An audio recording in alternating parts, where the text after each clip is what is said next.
반갑습니다. 미풍입니다. 아파트 대참사 세테리스 파리부스라는 내용으로 간략하게 한번 알아보도록 하겠습니다. 아파트를 가지고 있는 사람에게 대참사가 나타날까요?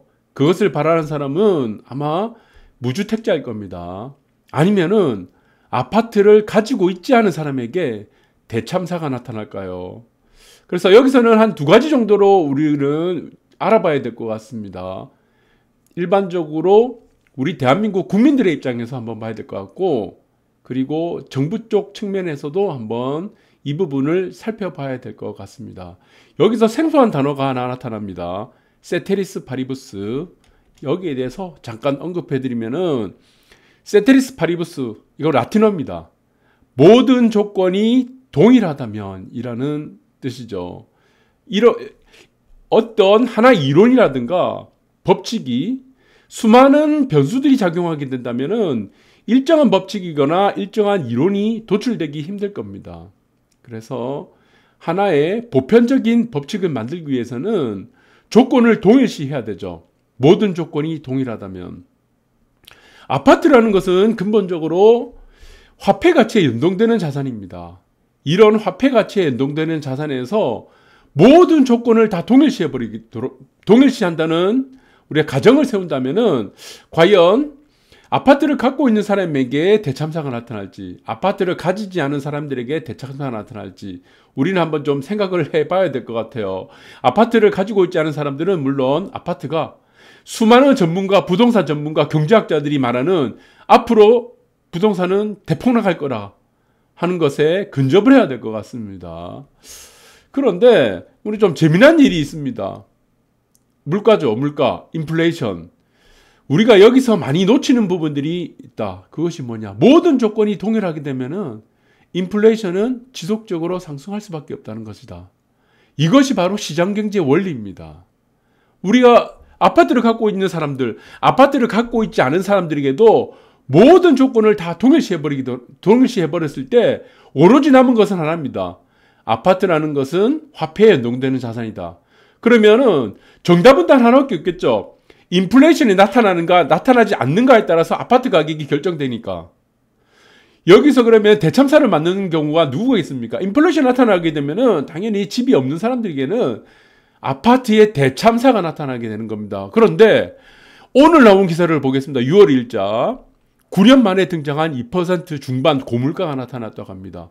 이 고물가가 계속 지속이 되면 어떻게 되겠습니까? 초인플레이션이 나타나고, 지금 현재는 인플레이션이 나타나고 있고, 그 다음 단계가 초인플레이션입니다. 또 그 다음 단계는 하이퍼 인플레이션이 나타나죠. 그래서 초인플레이션이라든가 하이퍼 인플레이션이 나타나기 전에 금리 인상을 시키게 되는 겁니다. 그 금리 인상이 언제 될지 모르겠어요.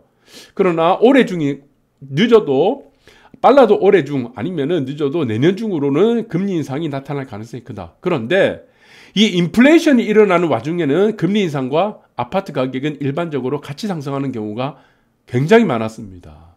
네. 한 번에 여러분들이 잘 아시는 금리 인상이 이어진다고 해도 그것이 시장에 미치는 영향은 굉장히 미미합니다. 그래서 지속적으로 금리 인상을 시킬 가능성이 큰데, 그러면 지속적으로 금리 인상을 시킨다 그러면은 경기 회복이라든가 우리가 서민들, 그리고 뭐 자영업자들, 영세 상인들, 이 사람들한테 직격탄을 받기 때문에 그 완급 조절을 하는 데가 굉장히 중요한 포인트가 되겠죠. 그리고 이것이 이해가 안 될 겁니다. 이게 이해가 안 되죠. 어떻게 130억짜리 아파트를 살 수 있냐? 아이유, 에테르노 청담, 예전에 청담 도원이라는 아파트입니다. 이게 세대수가 29가구인가? 그거밖에 안 됩니다. 한 동짜리 아파트예요.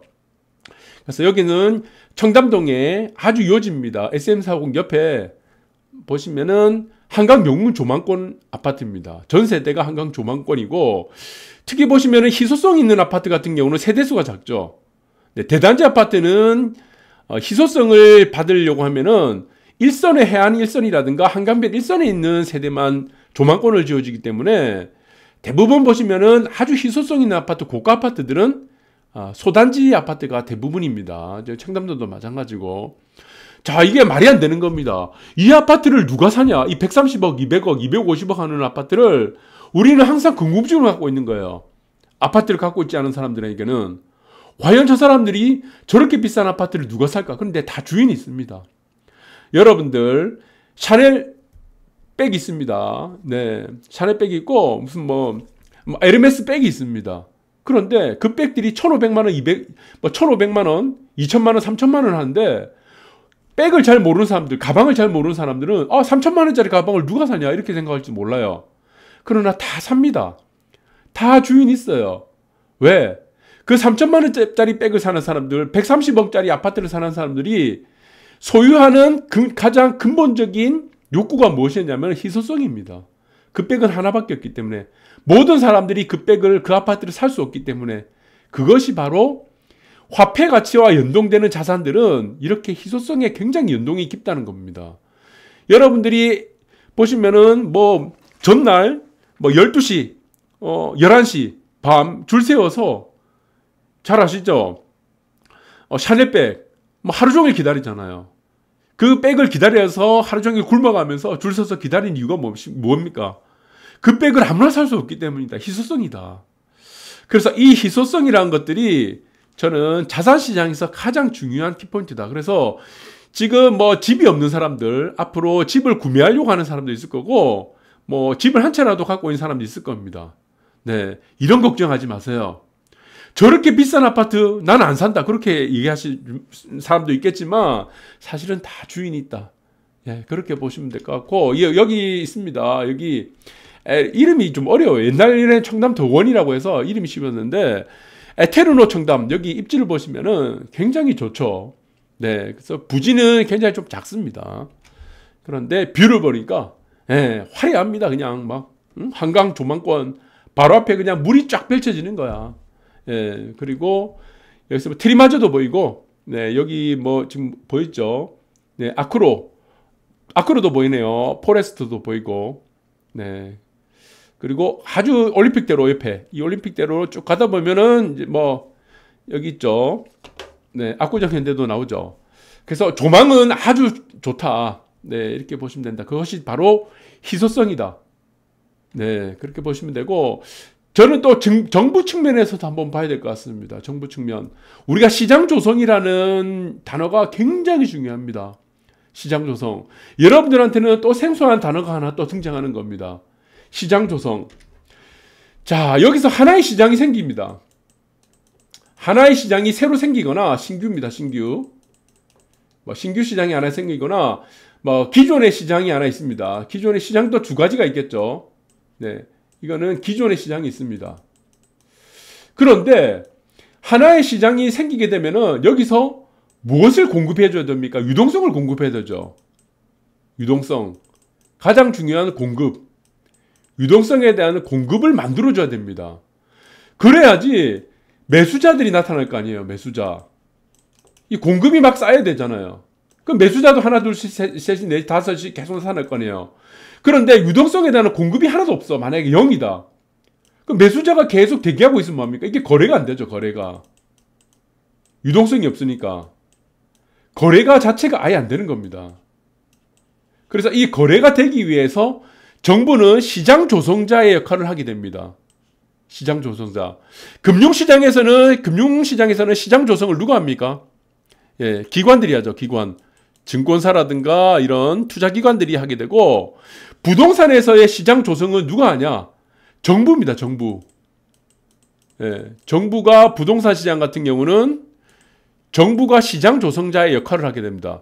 그래서 시장에서 정부가 공급을 직접적으로 만들어내는 것이 아니고, 공급이 부족하다고 하면 어떻게 됩니까? 인허가를 규제를 완화하죠. 그리고 뭐 재건축, 재개발 이런 부분들을 완화를 시키고, 그 다음에 공급이 넘쳐난다고 생각되면은 정부에서 어떻게 해야 됩니까? 인허가를 좀 까다롭게 합니다. 그래서 새롭게 공급이 추가적으로 나오지 못하게 시장 조성을 합니다. 그래서 정부는 부동산 시장에 공급의 조성자의 책임을 지는 것이 가장 중요합니다. 사람들이 살고 싶은 아파트가 계속 나와줘야 되죠. 그런데 지금 한 거의 10년 동안 계속 나오지 못했습니다. 직접적으로. 네, 그러다 보니까 이런 부분들이 어떻게 됐습니까? 지금에 나타나는 거래 급감의 원인이 되는 겁니다. 공급이 없는 거예요. 공급이. 그럼 매수 매도가 있을 거예요. 여기서 매수, 여기는 매수고, 네, 이 칸이 있겠죠. 여기는 매도입니다. 매도 이렇게 호가창이 있어요. 매수는 사람들이 많습니다. 이렇게 호가 중에 보니 건수가 한 3,000개예요. 근데 매도의 건수가 한 개. 그럼 여기서 거래가 발생할 수 있는 가능성에 있는 수량이 몇 개가 있습니까? 거래 수량은 단 한 개밖에 안 된다는 겁니다. 그런데 만약에 여기서 정부가 3,000개라는 공급이 유동성 공급을 해주고 기존에 3,000개의 매수세가 있다 그러면 어떻게 되겠습니까? 최대로 발생하는 거래 건수, 거래량은 어떻게 되겠습니까? 3,000개 정도가 발생할 수도 있겠죠. 근데 지금은 한 개밖에 없으니까 3,000개의 매수자가 있다고 해도 거래량은 한 개밖에 안 되는 겁니다. 이것이 지금 나타나는 게 거래 급감의 원인이에요. 그래서 시장 조성이라는 게 굉장히 중요합니다. 시장 조성. 시장을 계속 조성을 시켜줘야 된다. 시장 경제에서 그 역할을 하는 것이 정부라고 보시면 됩니다. 그래서 사람들이 살고 싶은 아파트를 계속 공급해 주는 것을 정부는 공급 조성자의 역할로 책임을 반드시 가져야 된다는 부분들이다. 그래서 이것은 여러분들이 잘 아시겠지만 재개발 이런 부분들은 10년 이상 걸립니다. 상기 신도시 지금 만든다고 하죠. 최소 10년 걸려요. 다 10년 걸립니다. 그나마 빠른 게 뭡니까? 소규모 재건축이 좀 빠르고 이거는 한 보시면은 3년. 일반 재건축 같은 경우는 뭡니까? 일반 재건축 같은 경우는 그래도 한 5년 정도 걸리잖아요. 재개발은 어떻습니까? 10년. 신도시도 10년. 빵 공장이 아닙니다, 이게. 네. 이거 뭐 가전제품을 뭐 공장에 24시간 푼 돌려서 만드는 것이 아니다. 그래서 공급의 조성자의 역할로 충분히 해줘야 된다. 그런 것들이 지금 만들지 못하고 있기 때문에 거래 급감의 원인이 되고 있습니다. 그래서 많은 지금 전문가라든가 경제학자들이 얘기하는 게 거래 급감이 나타났으니까 앞으로 침체되는 시장이 나오겠다. 웃기는 얘기죠. 시장을 몰라서 하는 얘기입니다. 어떻게 경제학자라는 사람들이 이 전문가라는 사람들이 이런 얘기를 하게 됩니까? 시장 조성이라는 공급의 조성자의 역할을 하지 못하기 때문에 공급이 하나밖에 없는 거예요. 공급이 하나.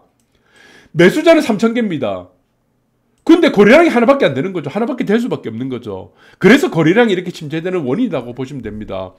다주택자 세금 폭탄 엄포에도 매물 줄고 집값이 계속 뛰고 있잖아요. 네, 뛰고 있습니다. 그리고 0% 금리 우왕좌왕 대책 불안심위에 서울 집값이 1년 내내 올랐습니다. 전국 집값 1년 내내 올랐어요. 왜 올랐습니까? 정부에서 시장 조성자의 역할로 책임있게 행동하지 못했기 때문이라는 것이다. 그래서 계속 지금 뭐 내내 오른다. 그리고 지금 오늘까지 보시면은 5월달입니다. 여기서 보시면 도표 보시죠. 5월달. 5월달에 어떻게 됐습니까? 1년 내내 올랐어. 1년 내내. 1년 내내. 이게 혹시 왜 됐습니까? 정부에서 시장 조성을 못했다는 겁니다. 시장 조성. 안 그래도 지금 보시면 화폐 가치가 지금 계속 떨어지는 와중에 지금 아파트 값이 올라가는 상황인데 거기다가 정부의 시장 조성의 역할을 못하다 보니까 여기서 나타나는 게 뭡니까? 1차적으로 거래 급감이 나타난 거예요. 거래 급감이 나타나면서 아파트 값은 계속 올라가는 겁니다. 우상향. 여기서 금리 인상 해봐야 무슨 의미가 있습니까? 금리 인상을 해봐야. 갑자기 여기서 0.5%입니까? 0.05죠. 거의 제로금리죠. 여기서 5%까지 갈 수 있습니까? 여러분들이 5.25%까지 예전에 갔었죠. 여기 가게 되면 어떻게 됩니까? 서민경제 다 죽어납니다. 안 그래도 지금 코로나 때문에 죽을 판인데 어떻게 되겠어요? 못 올립니다, 이거. 1%까지 못 올려요, 이거는. 올릴 수가 없다는 겁니다. 표가 다 날아갑니다, 표가. 올리는 순간. 그래서 이게 안 된다는 겁니다. 여러분들 잘 이해를 하시고. 인천계약 신도시 집값 잡는다고 하는 지금 국토부의 과감한 승부, 이게 무슨 승부입니까, 이게. 인천계약만 공급만 터지는 거예요. 여러분들 우리가 잘 아시겠지만 2010년부터 2013년 12년도까지 하락 구간에 있었습니다. 서울에. 여기서 우리가 어마어마한 교훈을 얻게 됩니다. 서울 사람들이. 왜 교훈을 얻게 됐습니까? 여기서 반값 아파트 적격 나왔습니다. 보금주택. 예. 그래서 보금자리 주택이라고 해서 여기서 반값 아파트가 나왔는데 이 반값이죠. 그래서 사람들이 혹했습니다. 혹해서 속았어요. 어떻게 됐습니까? 결국에 이쪽으로 신도시로 넘어갔던 사람들은 서울 집값 팔고 강남 아파트 판 사람들이 이 자산 격차가 엄청나게 켜졌습니다. 자산 격차가. 예, 자산 격차가 엄청나게, 글자를 잘 못 쓰네. 자산 격차가 엄청나게 켜졌던 이 교훈을 얻게 됩니다. 네, 그래서 이 교훈을 얻기 때문에 지금 1기 신도시에도 한번 속았고 2기 신도시에도 한번 속았어요. 2번 속았습니다. 서울 사람들이. 네, 우리 양치기 소년 아시죠? 양치기 소년. 양치기 소년에서도 이제 세 번째는 안 속습니다. 예, 속았는데 세 번째입니다. 이게 세 번째 안 속아요. 그래서 지금 수도권에 아무리 지금 뭐 좋은 자리에 뭐 공급을 늘린다고 해도 뭐 3기 신도시죠. 공급을 늘린다고 해도 서울 인구의 사람들은 여기 서울의 아파트를 팔고 신도시를 안 간다는 겁니다. 안 가요. 두 번이나 속았기 때문에. 그래서 이것은 서울 집값을 잡는다는 명목으로 지금 출발을 했죠. 바보짓이 되는 겁니다. 서울 집값을 잡는다. 못 잡습니다, 이게. 왜? 이미 두 번 속았기 때문에. 네. 그리고 2010년부터 2012년도 이 사이도 또 크게 한번 속았습니다. 특히 강남 재건축은 절반이 반토막이 났습니다. 절반이 하락을 했던데 이 국면을 속았기 때문에 절대 안 속는다. 그래서 서울 사람들은 서울의 공급이 나타나지 않는다면은 서울의 집값을 잡기는 힘들다. 그런데 서울의 공급이 만들어지기는 굉장히 제한적이라는 겁니다. 여기서 제한적인 이유는 크게 두 가지죠. 재개발을 할 수 있는 일단 기간이 너무 길고 재개발할 수 있는 입지, 사람들이 살고 있는 입지가 일단은 제한적이고 그 부분은 알아서 진행되겠지만 시간이 많이 걸리죠. 그러나 재건축 같은 경우는 잘 아시겠지만 재초안이라는 것이 있기 때문에 이게 일반 분양 물량이 나올 수가 없습니다. 그래서 지금 헛다리 짚고 있다 계속 이렇게 보고 있습니다. 그래서 저는 오늘 아파트 대참사 내용을 간략하게 알아봤는데 아파트 대참사를 받는 사람들이 아파트를 갖고 있는 사람들이겠습니까? 아니면 아파트를 가지고 있지 않는 사람들이겠습니까? 이 부분들을 여러분들이 한번 냉정하게 한번 생각해 보셨으면 좋겠습니다. 아파트라는 것은 결국에 무엇입니까? 세테리스 파리부스. 아파트는 화폐 가치에 연동되는 자산인데 그 모든 것을 다 제외하고 모든 조건을 동일시했을 때는 결과는 항상 우상향이었다. 그러나 그 속에서도 아이유가 140억짜리 아파트를 사는 이유가 있겠죠. 차별화가 됩니다. 그 차별화는 무엇이냐? 희소성이다 결국에. 이렇게 보시면 될 것 같습니다. 오늘 방송 여기까지 하도록 하겠습니다.